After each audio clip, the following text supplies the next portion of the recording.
Discovering long-lost artifacts and transforming them into valuable possessions is just one aspect of Salvage Hunters. This is a tale about keeping history alive for generations to come by bridging the gap between the past and the present.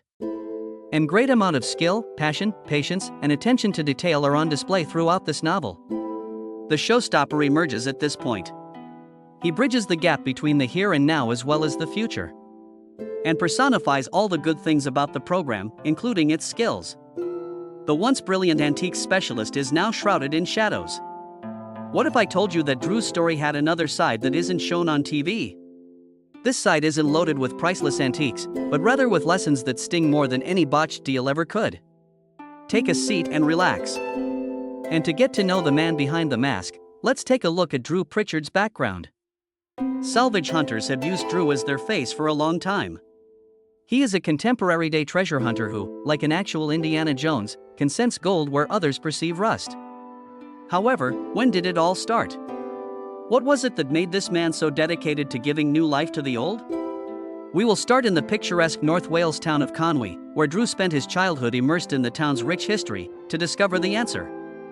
Drew spent a lot of time in old junkyards, fascinated by objects that others had discarded, while other youngsters played football or soccer, went to the park, or read comic books.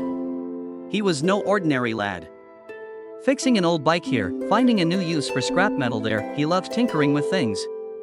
His question-asking abilities were second to none. His passion of history and craftsmanship was born out of his naturally curious personality. We can skip ahead a little bit now. He was employed by a nearby stained glass conservator in the late 80s. He learned the value of craftsmanship and developed an eye for detail there. It wasn't merely about mending glass for Drew. It was all about keeping tales alive. An intriguing twist occurs at this point in Drew's story. Most people would have been content to limit themselves to a single specialty, like stained glass or restoration, but Drew was never one to do that. Restoration of church windows and antique glasswork was just the beginning of his grand ambitions and desires. During his time in the stained glass industry in the 80s, Drew met some of North Wales' most seasoned antique traders. People from many walks of life lived in this vibrant neighborhood. Folk who, when no one else was looking, could find hidden treasures in a dusty barn and emerge with them. Drew was noticed by these seasoned pros. They could tell he wasn't your average handyman.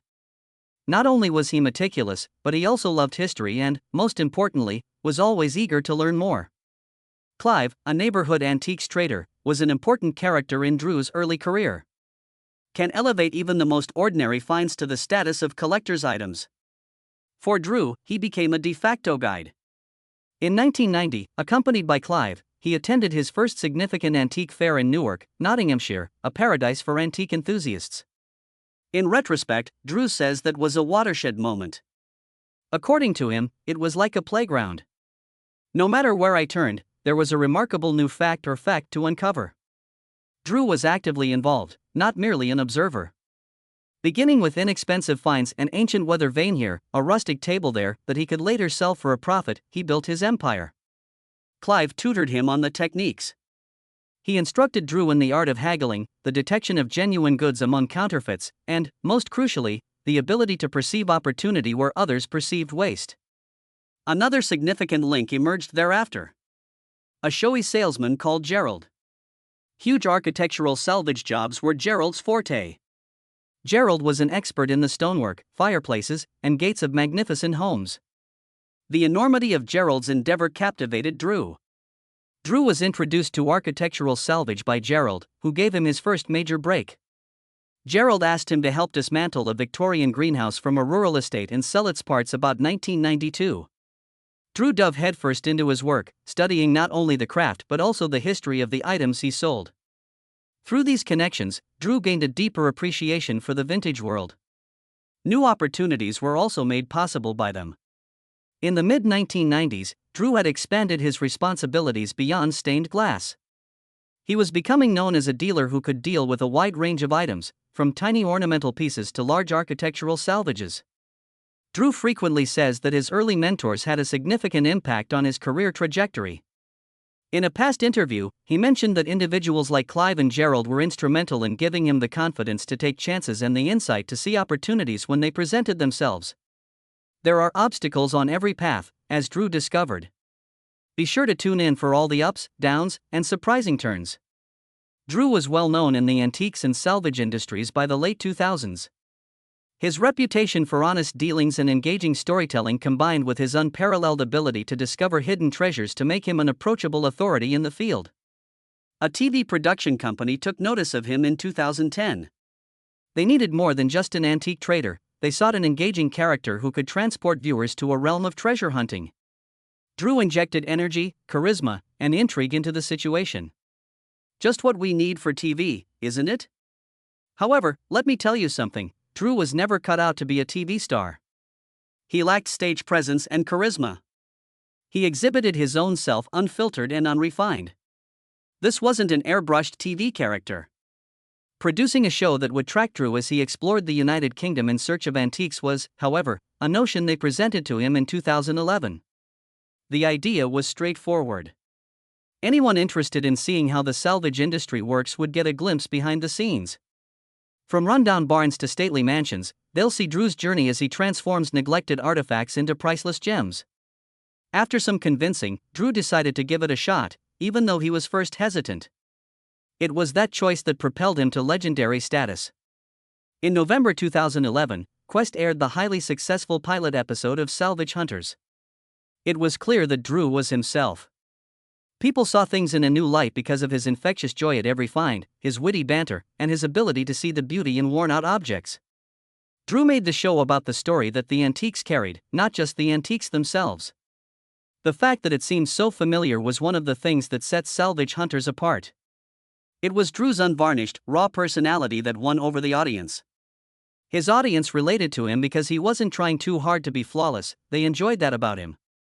He made it clear when a deal was a bust. Viewers could see the true joy radiating from his face whenever he discovered an item that he adored. Not to mention his legendary antics with the rest of the squad, particularly John T., his driver and sidekick. Their on-screen chemistry was the showstopper. We can't deny that Drew Pritchard's wit and keen observation skills are invaluable to Salvage Hunters, but without his team, the show just wouldn't cut it. Every episode benefits from their unique blend of charisma, humor, and companionship. Does the thought of Drew embarking on a solo journey without his reliable companions to share the jokes, quips, and the odd eye roll strike you as a possibility? Fail miserably. John T. is up first. Adopted by the fan base as T. In addition to being Drew's driver, T served as his accomplice, confidant, and even his conscience on occasion when Drew strayed too far from the path. T, with his easygoing nature and witty remarks, was the ideal companion for Drew's limitless. Do you recall how Drew would go giddy about a rusted weather vane or any other insignificant object? Really, Drew? Is this what's getting you pumped up today? T would give him the famous side eye. But here's the rub, T really valued Drew's ideas, even though he poked fun at them. Among T's many admirable traits was his exceptional ability to read people. T often picked up on the vibe of the seller or the sale while Drew was fixated on the antiques. That dynamic was just brilliant. Drew was in charge of charisma, while T was in charge of stability.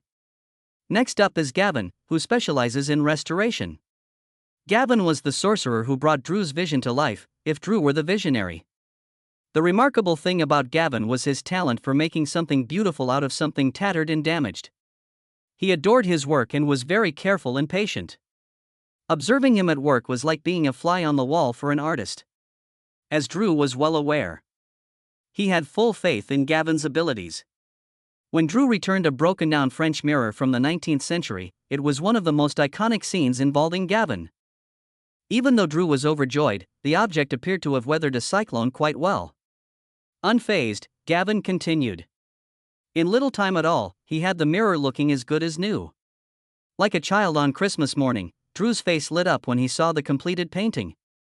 That is the enchantment that Gavin bestowed upon the squad, transforming Drew's discoveries into breathtaking artifacts. Also, the show's in-house specialist on research and valuation, Rebecca Pritchard, who was Drew's ex-wife, must be mentioned. Rebecca played a pivotal role. She investigated the background of the artifacts that Drew returned. She provided audiences with a glimpse into the story behind the antiques, adding dimension to the show with her views.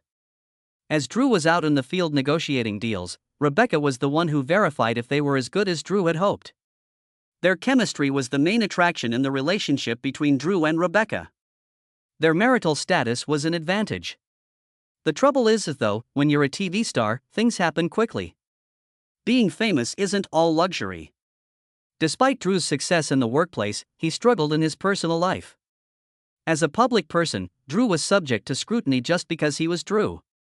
Had a personality that was anything but subtle. Fans loved him for his honesty, although he occasionally caused friction in the business world. Another issue is how fame affects personal connections. Although Drew and Rebecca had already broken up before the event, collaborating in front of the camera wasn't without its challenges. Despite the difficulties, they overcame them for the benefit of the show and their mutual love of antiques. In interviews, Drew has acknowledged that managing his popularity, career, and personal life was difficult. Being a TV personality, managing a rapidly expanding business, constantly traveling, and keeping a personal life together were all challenges that Drew continued to face. Despite the weariness, Drew's passion for antiques remained unshaken. By the mid-2010s, though, Drew had to cope with the stresses of his career on top of his much-publicized divorce from Rebecca, his longtime wife and co-star on Salvage Hunters. When you're going through a breakup and everyone is staring, it adds an extra layer of pressure. Together, Drew and Rebecca had created not just a life, but also a successful company and a much-loved television program. In addition to being a personal loss, the separation, which was finalized around 2017, was a professional obstacle. They kept working together, and their on-screen professionalism and mutual regard were quite impressive. Behind the scenes, though, it had to take a toll. One of the most challenging things for Drew, he once said in an interview, was keeping that balance. Plus, the romance wasn't the only thing at stake. Because of the success of the show, Drew's career was growing quickly, and he also had to figure out how to be a single dad. Just picture yourself attempting to be there for your loved ones while going all over Europe and the UK to film episodes and run a workshop. Even the most invigorated individual could feel exhausted by this level of disorder. It takes more than just yourself, no matter how gifted or determined you are. The individuals who supported Drew Pritchard were just as important to his success as his keen eye for antiques. Thus, it was devastating for him to lose important allies like John T. It wasn't a major setback, sometimes life just has other plans. Even yet, there was a clear void after his departure. Working alone was a hard adjustment for Drew, who had relied on his partner for many of his most significant discoveries. The audience also picked up on the fact that losing T was a major setback. It was a test of my professional abilities. As the show progressed, Drew's crew also had to adapt. I had a hard time re-establishing the connection with a new person. Especially when they are a popular, dynamic duo. Although change is difficult, it is also a chance for personal growth, as Drew demonstrated by continuing on. The antique community presents still another obstacle. One would assume that Salvage Hunters would enjoy widespread acclaim. Not exactly. Some in the industry were critical of Drew despite the fact that he amassed a huge fan base. Some dealers said that Drew had an unfair advantage due to his fame, while others didn't like his direct approach to negotiations. Rumors circulated. After that, there were the debates. On occasion, Drew's remarks or deeds set off arguments because of his forthright personality, which didn't always go over well with everyone. Comments Drew made concerning certain restoration procedures in 2018 drew criticism. His goal was to promote genuineness and appreciation of craftsmanship, yet his comments came across as condescending to some. Being a well-respected expert in your field while simultaneously appearing on television is a fine line to walk. However, this is where Drew stands out. He was always willing to say what he thought. He handled it coolly, defending his decisions at times and acknowledging when he could have done things differently at others. It's one of the things that makes him likable. No one can dispute that he was an early trailblazer in the salvage business. A movement was born out of his attitude toward antiques, which prioritized valuing craftsmanship, embracing imperfection for its inherent beauty, and preserving history. He sparked an interest in antiques among a new generation that began to view discarded objects not as trash but as priceless artifacts that might tell a story if preserved. Relationship ships, though, were the most popular. And those close to him began to withdraw. What follows is an illustration of the devastating loss he experienced. Drew suffered a devastating tragedy in 2020. The passing of Richard Pritchard, his cherished father. This loss was especially devastating for Drew because of the strong bond he had always shared with his dad. Pritchard played an important role in Drew's life beyond that of a father. He was the initial influence that led Drew to pursue a career in antiques. A devastating blow, especially coming so soon after the painful breakup with Rebecca and the difficulties of fame, was his untimely demise. Just picture yourself having the most important person in your life taken away just after you've worked hard to build your life and profession to this point, when you finally achieved success and recognition. The precariousness of existence was thrust onto Drew all of a sudden. It seemed like all of his assumptions about the world and himself were proven wrong. However, let me explain. Drew gained a deeper respect for what was actually important in life as a result of his loss. He rethought what it meant to be successful after losing his father. Finding or closing the next contract wasn't the point. Value the connections that bind you to the people and places that matter most, and hold on to the memories that will last a lifetime. Realizing how valuable time was more agonizing for Drew than losing his dad. When we're not grieving, it's not something most of us give much thought to. A new perspective on his life, though, dawned on Drew. The dogged persistence that had propelled him to success seemed trivial today. What brought him genuine joy, his family and his job, became more of his attention. Both his own and the past's historical record. Drew has been frank about how difficult it was for him to navigate his emotions. It was tough to continue on after such a devastating loss, but he has spoken about it in interviews. And in doing so, he was able to pay tribute to his father's legacy by carrying on with the same passions that Pritchard had instilled in him: treasure hunting, historical preservation, and the like. Both Drew's personal and professional life were profoundly affected by the loss. It was a watershed moment that solidified his sense of purpose and, in the end, amplified the impact of his story.